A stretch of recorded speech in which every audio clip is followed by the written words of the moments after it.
خواږو زده کوونکو السلام علیکم. راځئ چې نن عین غین ف قاف کاف لام زده کړو. خو مخکې د دې نه چې نننی سبق ووایو راځئ چې تیر شوی سبق مرور کو. په مخکې سبق کې مو سین شین خین صاد داد تخوی زغوی وویل. هیله من یم چې دغه مو په یاد پاتې شوي وي او د نن سبق دپاره چمتو وئ.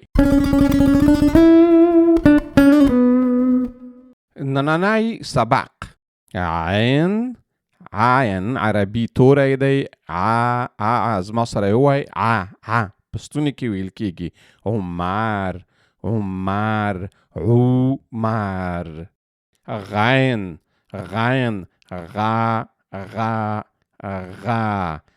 غین پستونی کې ویل کېږي. غین هم عربي توری دی.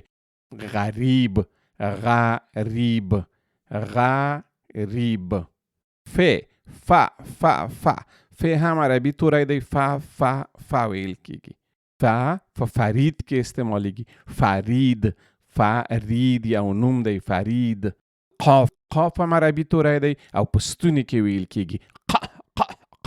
تاسو یې په زوره زوره قالین قالین قالینه. په قالینه کې استعمالیږي. خاله که شای په قالینه ګوره سور دی رنګ.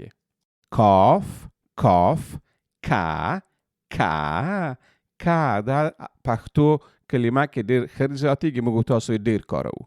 لکه کتاب کتاب. زه کتاب لولم. لام لام لا لا لا لا لا لا لا لا لا. لیما لیما لیما ستړی مشه لیما. ګرانو زده کوونکو زموږ نننی سبق په همدې ځای پای ته ورسید. کورنی کار مو نننی سبق 15 ځله تکرار کړئ.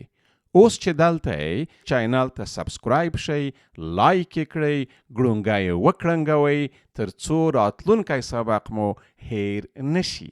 په راتلونکي سبق کې به د میم نون نون واو او ه توري زده کوو. په الله پاک مو سپارم. خدای پاک مو سرلوړي لره. د الله پامان.